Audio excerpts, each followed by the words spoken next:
This is weird, but I think this is PTSD from when I got a call that my mother had tripped and died. Yes.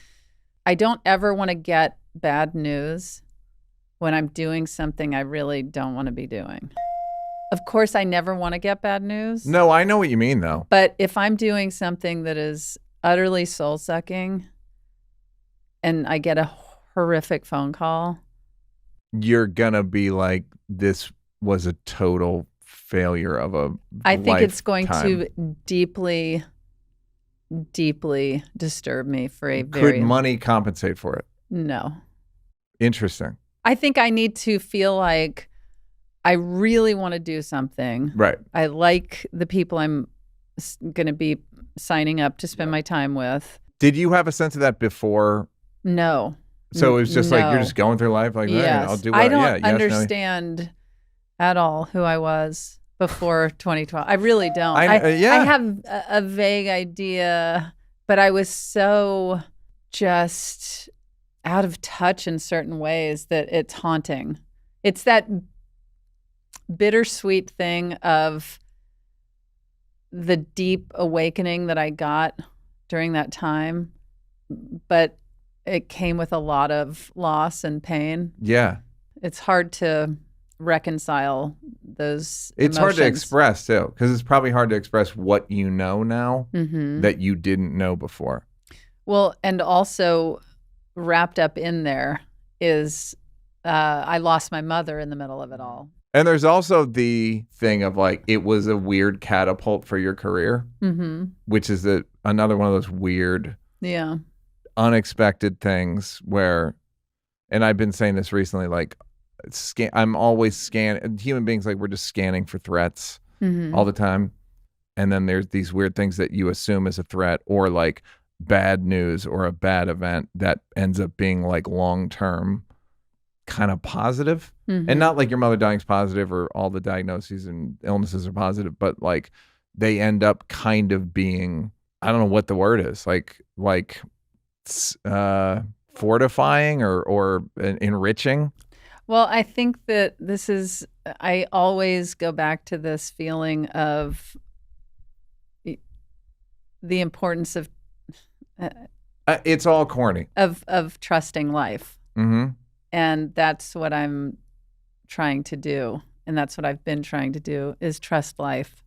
And that means all of the things that go along with it. Yeah, it's very hard to articulate because it was brutal, that time period. It's also like any other processes we could do where I could get this.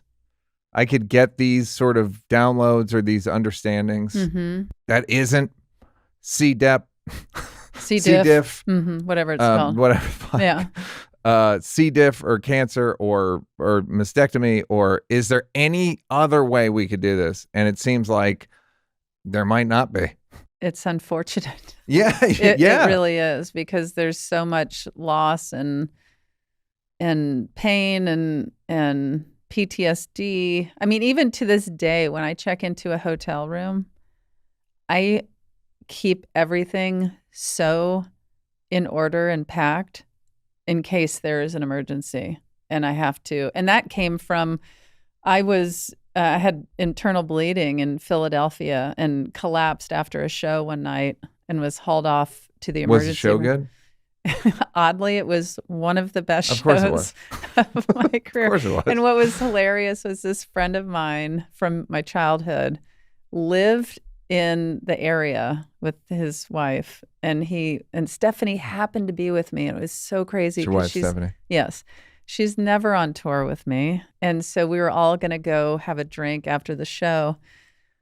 And I'm standing there talking to him and his wife. I haven't seen him in 20 years.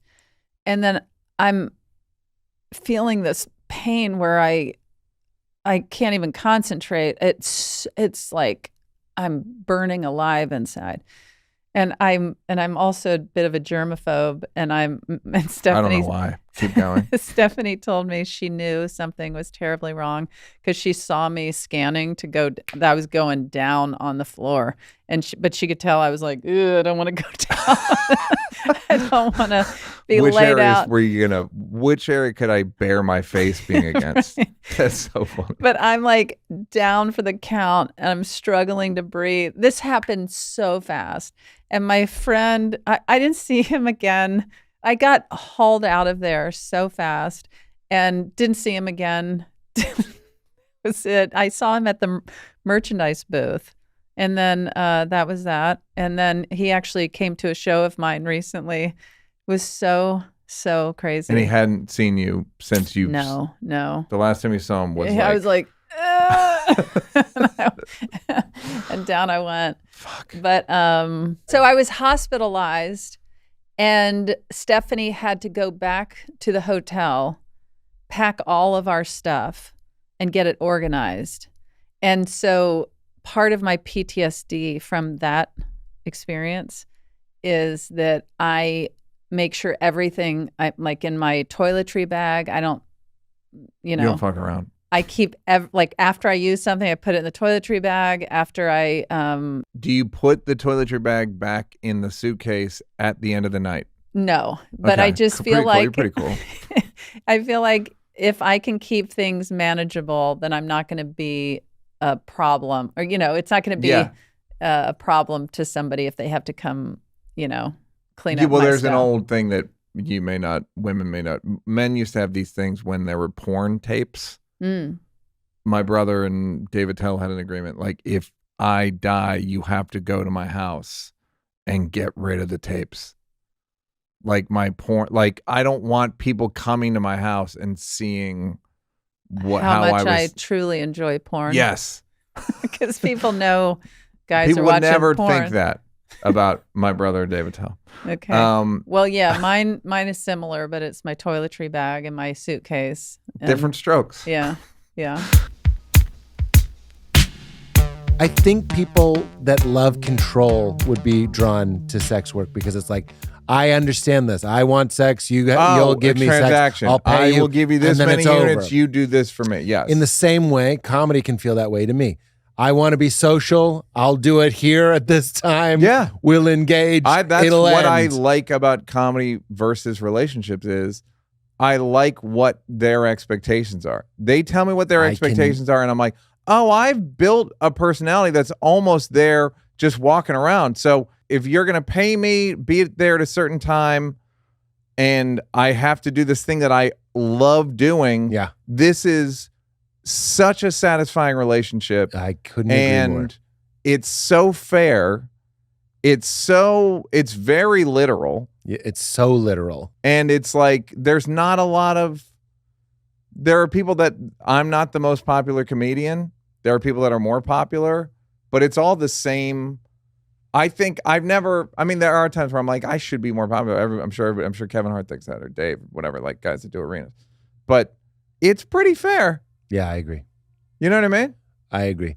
Here's a line that I use on stage.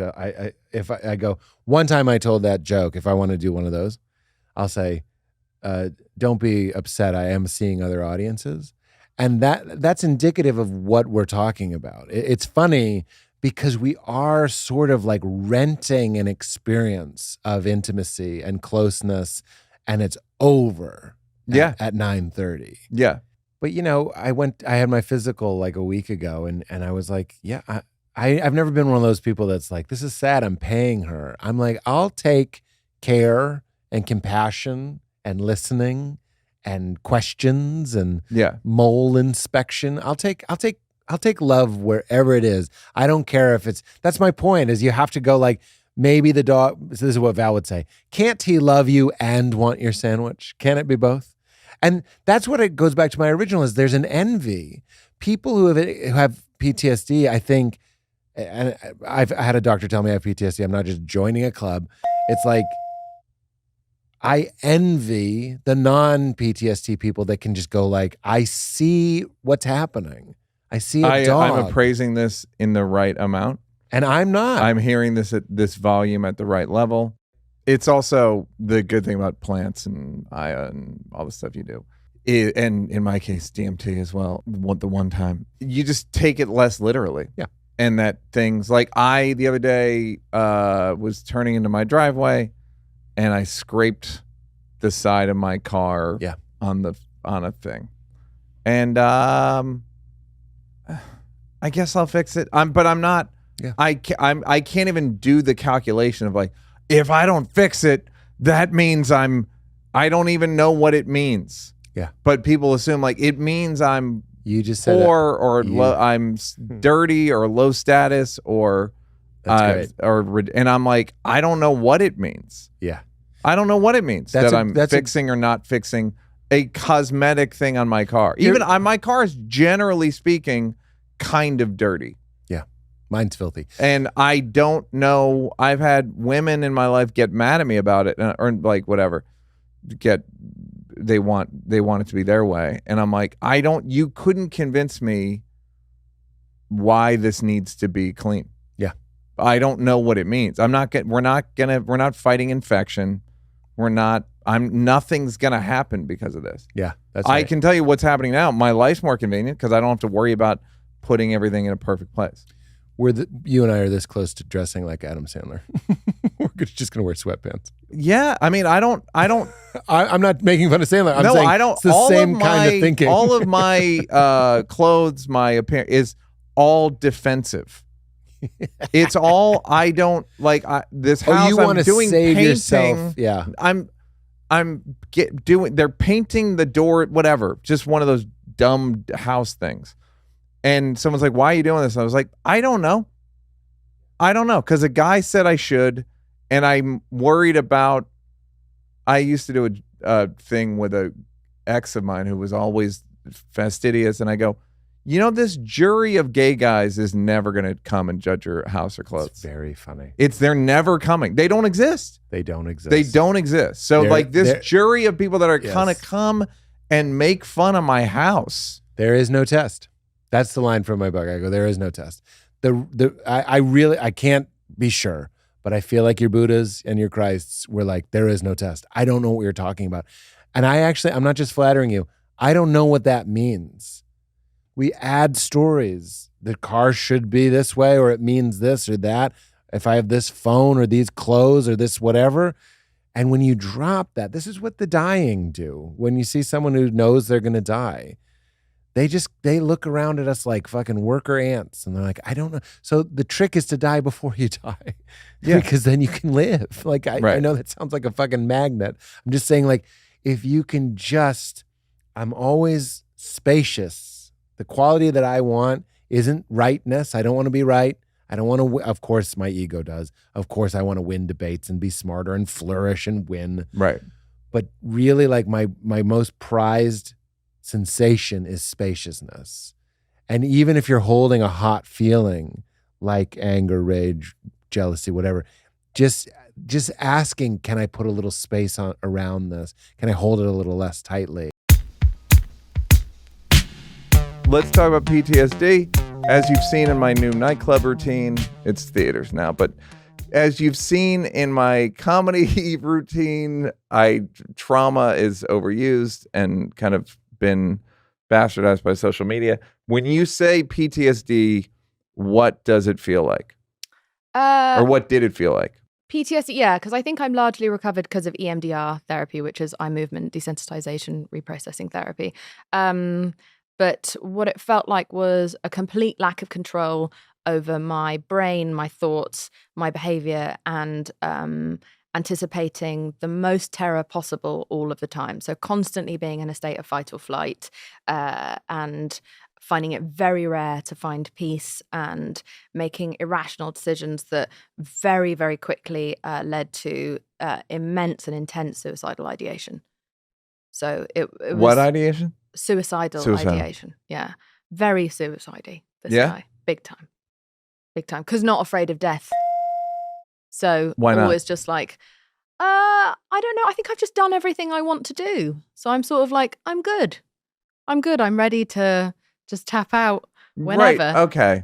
I'm not feeling suicidal right now. No, I know. We've had this conversation before.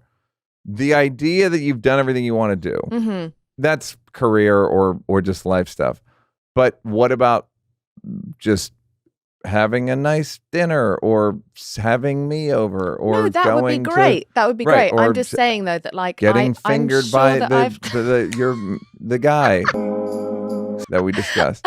all of those things would be great, and I swear I am in a better place of mind now. But I've had some of the greatest laughs often at your shows that I could have had. I thought you'd like that. I thought we'd give you a little semi, or a very big throbbing semi. I have experienced the most extraordinary friendship, the most extraordinary love. I have just the best fucking dog. I have had a fun career full of exciting, unexpected things, and I have eaten, I believe, all of the great snacks on this planet, and that was a big one for me to cross off my bucket list. And so there's a immense contentment in going, yeah, I've done everything that I want to do. I'm not very career minded, or success focused. I'm very lucky that I've had success, but I don't really give a shit. I think of it as more a way to facilitate the things I really care about. But now everything just on top of that is cake. I have a very, very simple value system of the things that I wanted in life, and I got all of them eventually. And so now I'm just good to go. But I don't think But when I get suicide-y, to be clear, yes, that's because I struggle with such overwhelming anxiety that it's not like a sad, I write letters, I'm going to explain myself to everyone. It's a stop the world, I want to get off. Yeah. That's it. I just want to tap out immediately. And it's really scary that I have that kind of suicidal ideation, because it makes me more of a risk sometimes, because I won't tell anyone and it happens very, very fast. And I feel immense conviction towards it. And it's normally something that can pass within 24 hours. That moment of complete despair and hopelessness can pass. But I just have to take medicine now in order to stop it when it's starting. A specific medicine. Yeah. I take Klonopin in the moment, like an emergency anxiety medication, to just see if I can ride it out. And if in 24 hours time, I don't want to kill myself anymore, then I don't need emergency help. And if I do, then I need to talk to someone. I find I kind of am of the mind that most people who commit suicide want the particular feeling they're feeling to end. Especially they don't want bad life few to hours end. often. Yeah. They just want this particular feeling. I think it's probably 90% of people are like, I just want this to fucking be over. Yeah. And I also don't know how to talk about it when I feel that way. I become completely mute. I literally become mute. I don't have the words. I shut myself away. I can't reach out to anyone. I have no capacity to reach across for help. And so that's how What makes the anxiety kick in? It can be anything. It's normally tremendous injustice, just experiencing a tremendous injustice, or when the world just looks too ugly. That could be something. Beforehand, it used to be I didn't sleep very well for like 25 years. I've really only been sleeping well since I met James. He's the only person who makes me feel safe. And he's so boring. It's just during his concerts mostly. Oh, But I had terrible nightmares because I had a really abusive childhood, in all of the ways it can be abusive, which is physical, sexual, and emotional, psychological. And I'm from a South Asian family. You don't get help for that. You don't tell anyone even that you're going through that. You just try to become a doctor so you can fix other people's problems. That's what South Asians do. In Pakistan, if a therapist opens an office, they burn it down, correct? I don't know. That's what I've heard. I don't know. But but it checks. The villagers come with torches and burn to the ground. It does, it tracks. But I didn't have anywhere to put all these feelings. And so, I just blamed myself for being weak, for having suffered the impact of what I was told was a very normal upbringing. I was raised by, a family that was very insular, and we didn't have a lot of outside people or friends or a support system. I think that's quite typical when South Asian families move to a predominantly white country. We just sort of stick together. And our Were there other South Asians around? Not where I was. Yeah. Not where I was, and our family lived like really far away, extended family. And so I didn't know that my childhood wasn't normal. And one member of my family was actually going out of their way to tell me how lucky I was and how much worse other people's childhoods were. Which was Were they correct? No. They would seek out in newspapers stories of like horrific situations in which like a mother burned her family alive or a father shot the whole family up and be like, do you see how lucky you are? And it was such extraordinary, like coercive abuse. Did you always suspect that it wasn't great? No. Interesting. Your body wasn't like, no, this my isn't body great. was a fucking mess. Yeah. I was sick all the time. Like I wasn't sleeping. I had terrible, terrible nightmares. I had aches and pains that I couldn't explain. And I think now they say that's like somatic when you push the feeling down. I had an eating disorder from the age of like 11. Like it was all coming out in different ways. But I just thought it was all my fault. I thought I was broken. I had no idea that I was in an extremely, because as a kid, you just know what you know. You have no idea. I didn't know if I was rich or poor. I was poor, but like you just don't know. You have nothing to compare it to, especially if you are isolated from other people. And so that was, my experience. And so you grow up like that. And like the first 7 years of your brain developing are so vital. And so I grew up in like nothing but abject terror with like little injections of love here and there. Mostly, I think like stability from my brother. But then he left when I was 6 years old and moved to another country because he was so traumatized in England. So I was left on my own with a lot of very, very, very troubled adults who now, as an old person, I can look back on at the age that they were and go, fuck, they just shouldn't have been around a child. Yeah. I have immense empathy now for like how mentally ill they were. But I was just fucking emotional Jumanji. Like from the minute I could understand. And so that's why Jumanji, that's a Pakistani? It's an Indian restaurant around the corner. Guys, I do racism professionally. I do structured racism. I've been doing it for about 20 years. Yeah.